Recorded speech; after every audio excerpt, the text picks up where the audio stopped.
Yeah, hello, good morning. Hello, everyone. And thanks, Tom, for the introduction. So Tom and I have worked or covered technology for the economists for 20 years, so we kind of work well together. Thanks, Kristen, for being here. That's great. So let's first talk about your role. So you're the Global Quantum Innovation Leader of EY, and I wondered, what does that entail? What does that mean? Well, thank you to The Economist for having EY and myself here today. I really appreciate it. So as the global quantum leader, it's simply put that I have the honor and privilege of leading a brilliant team of quantum scientists, and we are working on some incredible solutions, quantum solutions, for some of our clients' toughest problems. And how big is your team? I mean, in the greater kind of scheme of EY? Yeah, so we have a core team that full-time roles, but then across the firm, we've been able to kind of democratize quantum across EY, and we have 200 practitioners. 200? 200. That's quite a lot. Now, I mean, the question of, or the theme of this panel is how to become, get companies, big companies, quantum ready. Now, tell me, how did you do that for EY, and what can other companies learn from what you've done at EY? Well, I think what's really special about the approach that we've taken is that it's not just for big companies. We're trying to think of an approach that would work for some of our smaller and mid-sized companies as well. So I just wanted to encourage everyone in the room that we can make quantum available for everyone, which is really important to us for diversity reasons, for democratizing this into governments and institutions around the globe that may not have the privilege of the billion-dollar government funding situation. So what we've done is we've developed an ecosystem. So we sort of did a lot of homework for all of you. We've worked with a lot of the vendors that are in this room. We've carved relationships with different vendors so that we have, from the architecture, from the data, from the AI, to the algorithms, to the computing power, we've packaged that all together so we can get after the evaluation of use cases right now. And what would you say are the use cases you're focusing on right now? I mean, and also for EY yourself. I mean, you're probably dog fooding or drinking your own champagne. Kind of, what can quantum computing do for you guys? I think Jack this morning mentioned alcohol. Yeah, we definitely drink our own champagne.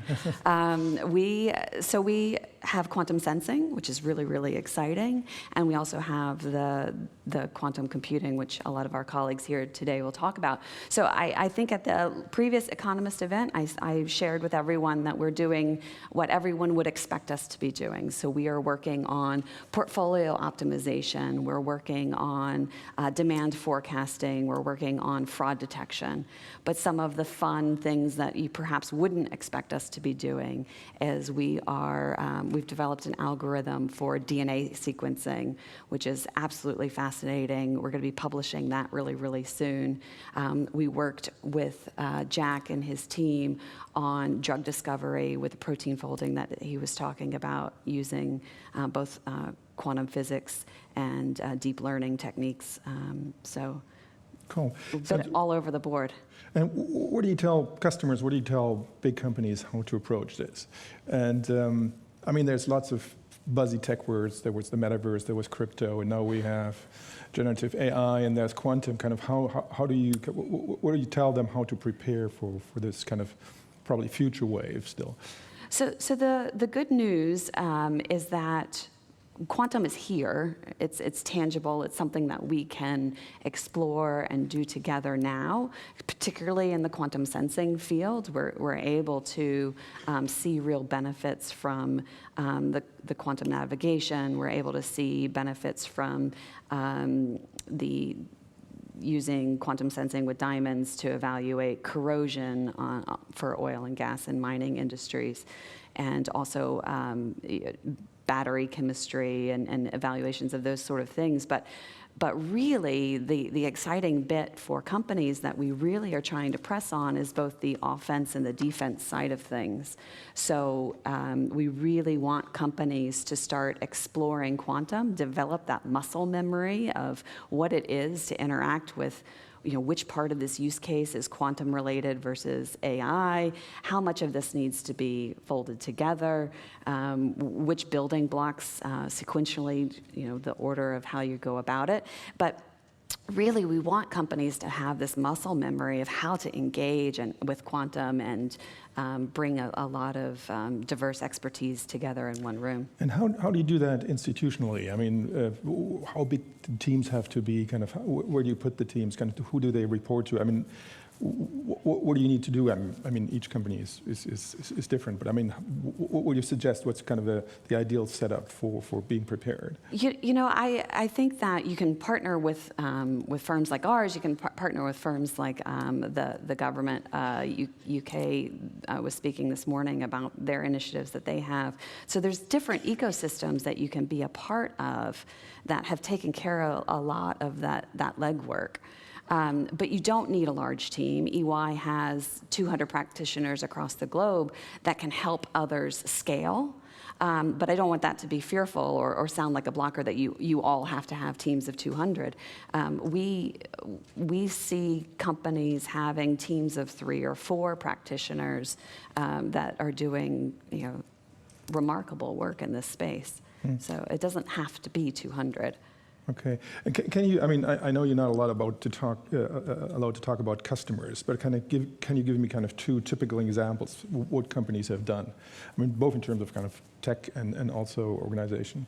Yeah, sure. So if you think of the revolution that we have in the EV space, electrified vehicle space, I love, I think you and I chatted about this, but I love super sports cars, and that industry is having to evolve. The naturally aspirated engines of old that I personally really, really love, we're going to have to become more sustainable, and to be able to bring a vehicle that can go 0 to 60 in 2.5 seconds with a battery takes quantum physics.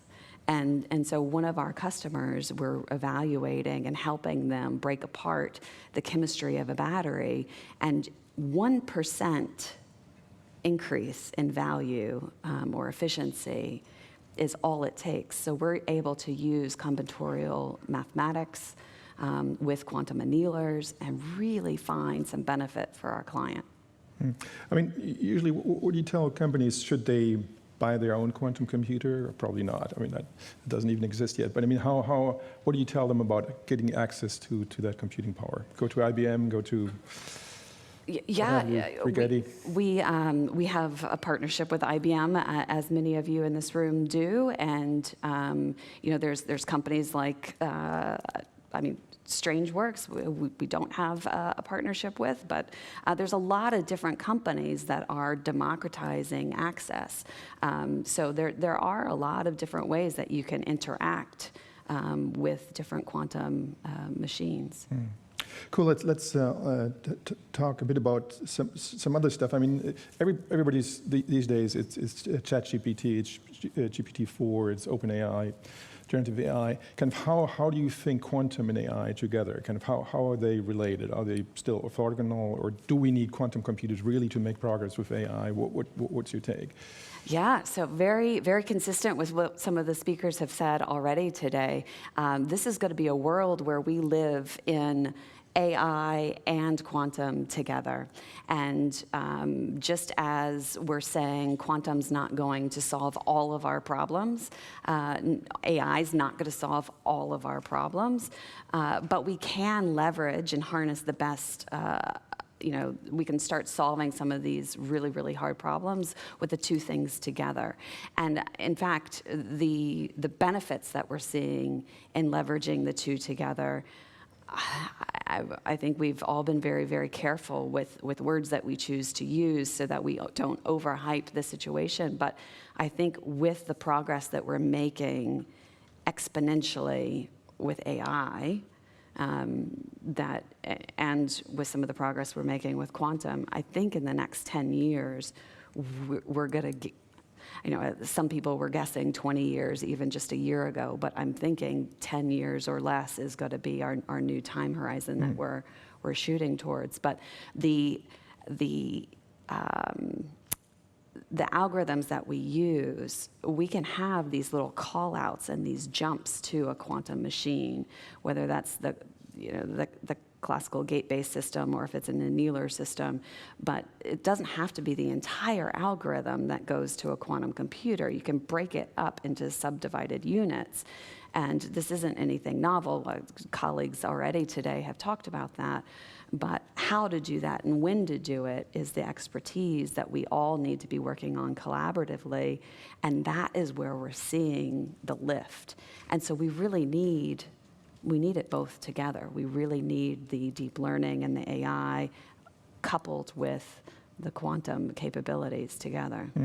I mean, you used the word exponential, and of course, when people talk about AI these days, they talk a lot about risks.